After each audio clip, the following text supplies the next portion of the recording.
انتہائی افسوسناک واقعہ پیش آیا۔ بھلوال میں نوجوان نے بھائی کے قتل کا بدلہ لینے کے لیے مخالف کو عدالت کے دروازے پر قتل کر دیا۔ فرار ہونے کی بجائے ملزم نے پولیس کو گرفتاری دے دی۔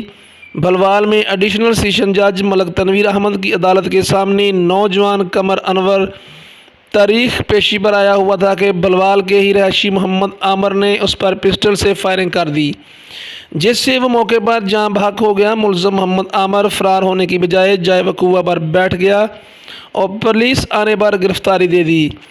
ابتدائی تفتیش میں ملزم عامر نے بتایا کہ مقتول قمر انور نے 2019 میں اس کے بھائی مانو ورک کو قتل کیا تھا، جس کا بدلہ لینے کے لیے اس نے قمر انور کو موت کے گھاٹ اتارا۔ جوڈیشنل کمپلیکس میں اسلحہ لے جانے کے حوالے سے اس نے بتایا کہ یہاں سیکورٹی سخت ہوتی ہے، اس لیے اس نے رات 11 بجے پسٹل جوڈیشنل کمپلیکس کی دیوار سے عمارت کے اندر پھینک دیا تھا۔ پیشی پر آتے ہوئے پسٹل اٹھا لیا اور مخالف کو فائرنگ کر کے موت کے گھاٹ اتار دیا۔